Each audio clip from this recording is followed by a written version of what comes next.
Israel is at war.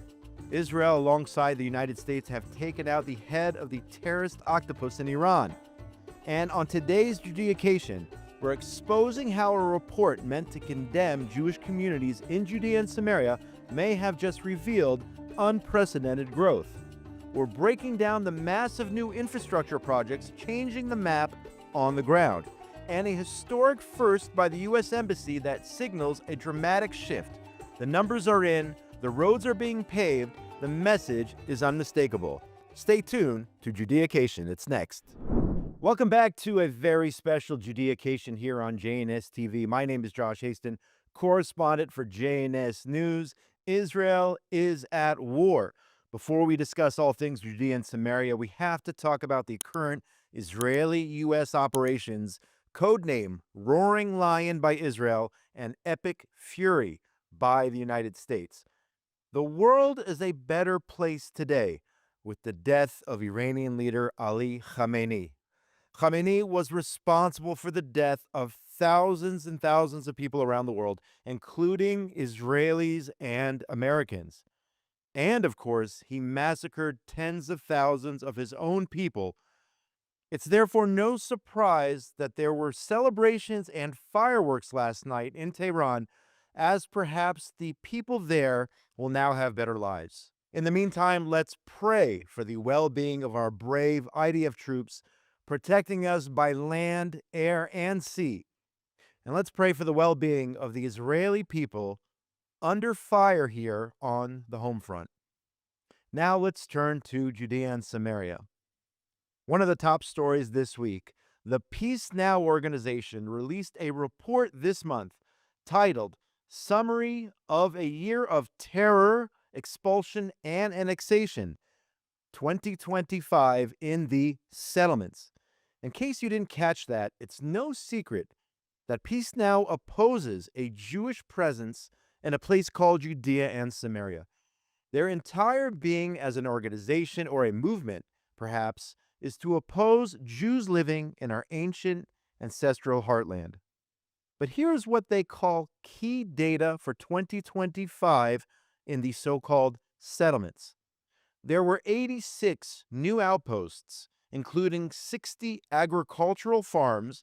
That's an average of 1 to 2 outposts per week, which were established. 54 new official settlements approved by government decisions, 27,941 housing units approved by the Higher Planning Council, 9,629 housing units included in settlement tenders. 27 new settlements were granted municipal jurisdiction areas. So, folks, while they are upset by those statistics, I want to thank Peace Now publicly for issuing these amazing numbers. It's all so concise and organized. And what do the stats show? More Jewish communities, more Jewish neighborhoods, more Jewish homes. This all sounds like great news to me. The report then says 1,269 Palestinian structures were demolished in Area C due to lack of building permits. And by the way, what's wrong with taking down illegal buildings? They admit the numbers on those structures come from OSHA data. OSHA, of course, is the United Nations Office for the Coordination of so-called humanitarian affairs. The report adds that there were 1,828 incidents of so-called settler attacks resulting in bodily injury or property damage. Again, these are OSHA statistics.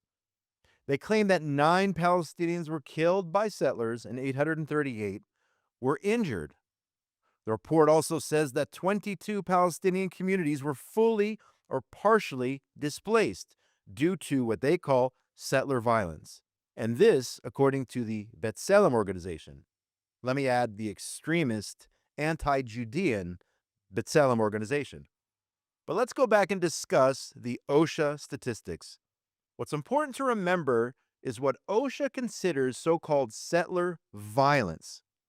If a terrorist is killed by IDF soldiers or security forces trying to murder Jews, that's called settler violence. If a Jew visits the Temple Mount in Jerusalem the holiest site in all of Judaism. Guess what that is called? You got it, settler violence. So before you believe reports dehumanizing hundreds of thousands of loyal, peaceful, army-serving Israelis, make sure you know the facts. Make sure you know the source of the statistics. I'm glad Peace Now admitted where they got their numbers so we can understand there is more than meets the eye. And once again, while Peace Now is upset by the latest statistics on Jewish homes and neighborhoods in Judea, I believe these numbers should absolutely be celebrated. Moving on, some more positive news this week. As reported by Arutz Sheva Israel National News, Minister of Finance and Minister in the Defense Ministry Bezalel Smotrich, along with Minister of Transportation Miri Regev, and Binyamin Regional Governor and Yesha Council Chairman Yisrael Gantz inaugurated the beginning of work to pave the new road. It's called Route 45. Now, Route 45 is one of the most significant infrastructure projects in the Jerusalem and Binyamin areas in recent decades, and is projected to change the transportation situation in the entire area. According to the plan, the new road will connect the eastern Binyamin region with Route 443, cutting travel time between Sha'ar Binyamin and central Israel by approximately 15 minutes. For those commuters out there, 15 minutes, that is huge.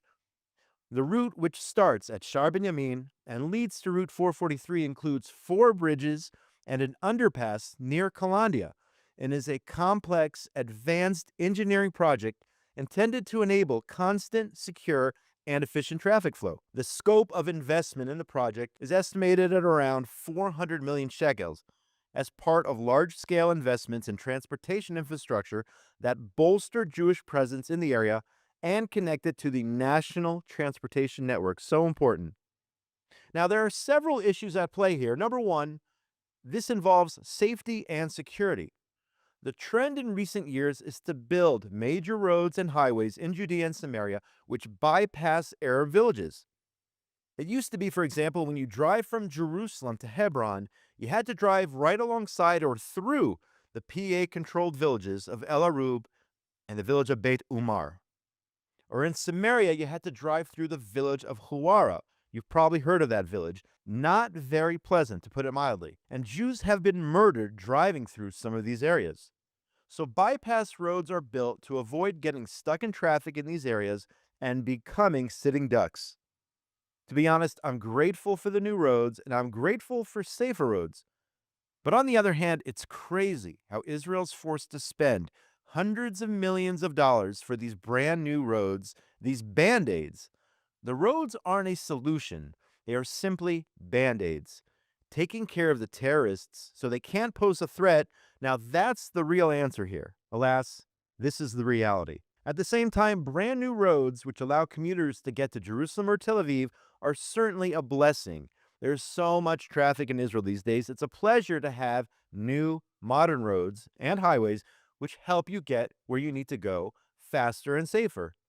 And when Israel invests in infrastructure projects which improve quality of life in Judea and Samaria, that's great news. Plus, putting down roads is yet another sign towards permanence and sovereignty, and that might be the most important point of all. Moving on, even more good news this week. We can't get enough of good news on this show.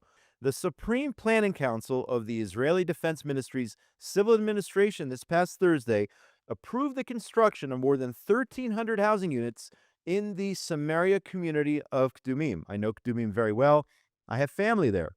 The 1,338 homes in the planned Nachalat Esther neighborhood will more than double the size of the community of Kdumim, which currently has nearly 5,000 residents living in around 1,000 households, according to Israel National News.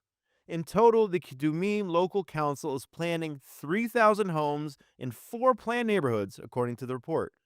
Kdumim Local Council head Oziel Vatik welcomed the final approval of the Nachalat Esther neighborhood, calling it a historic day in the community's 50th year. We are setting out on a new path of growth, construction, and renewal for the benefit of the founding generation and for generations to come, he said. Kdumim is a pioneer of settlement in Samaria.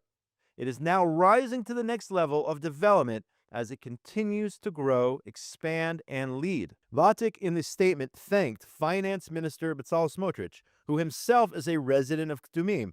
He also, of course, serves as a minister in the Defense Ministry responsible for civilian matters in Judea and Samaria.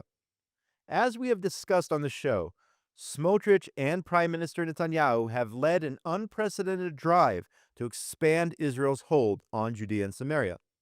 Over the past 24 months, the two leaders oversaw the establishment of 69 new communities, approved more than 60,000 housing units, and classified tens of thousands of hectares of land as state property.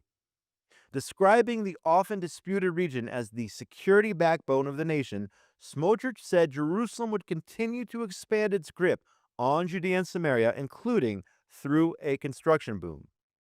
So 1,300 more housing units in our ancient and ancestral homeland. Peace now definitely won't like it, but I would guess that most Israelis will approve.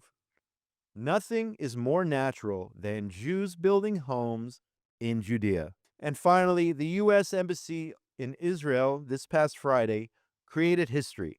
They opened consular services for Jewish communities in Judea and Samaria for the first time ever. The one-day consular pop-up operation took place in Efrat, which is in Gush Etzion. An additional one is expected to open soon in Beitar Illit. In addition to the Binyamin region of Samaria, this according to the Yesha Council, which is an umbrella organization of Jewish communities in Judea and Samaria. Israel Gantz, the head of the Binyamin Regional Council and chairman of the Yesha Council, described the move as historic justice. On Thursday, Gantz thanked Ambassador Mike Huckabee, the U.S. ambassador to Israel, at the embassy in Jerusalem, awarding him honorary citizenship. The symbolic award was specially designed.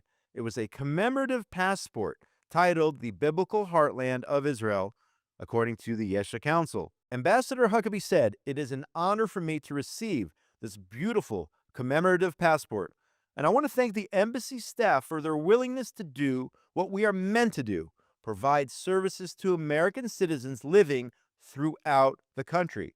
These are comments made by Ambassador Huckabee to Israel Gantz. He said, "I hope this will be helpful to people who can now access the same civil services that previously required travel to Jerusalem," according to the American diplomat. Israel Gantz said that his appreciation and award were extended on behalf of all of the residents of Judea and Samaria.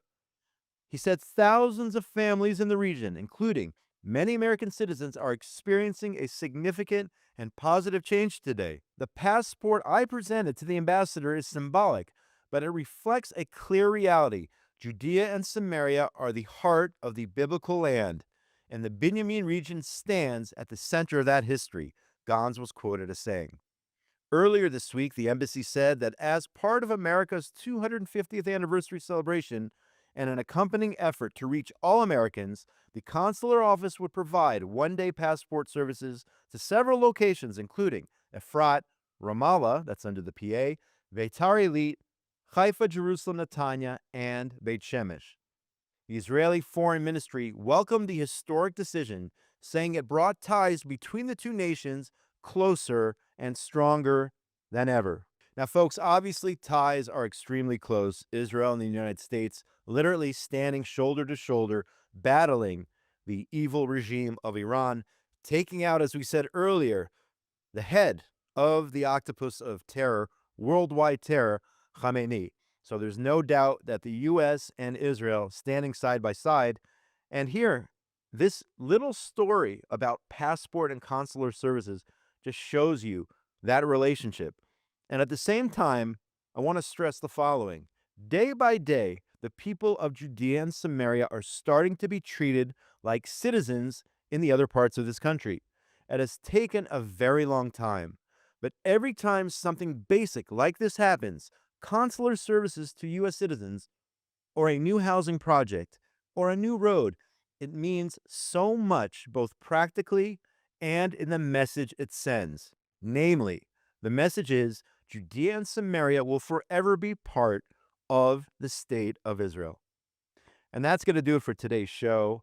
I want to send a special thank you and special greetings to the brave men and women of the IDF who are protecting us by sea, by air, and on the land on so many different fronts here, as Israel's now on day 2 of this latest round, or latest war, if you will, with Iran, standing shoulder to shoulder with the U.S. troops. I want to wish them all the best as well. Only safety for those troops fighting side by side with the Jewish state. I also want to thank the people behind the scenes here at JNS TV for coming to work in the midst of a war. Aaron Wagalanter here on the board, Yuri Svretsky, station manager, our producer Esther Eden, Ryan Lifshitz, and Zach Sickerman.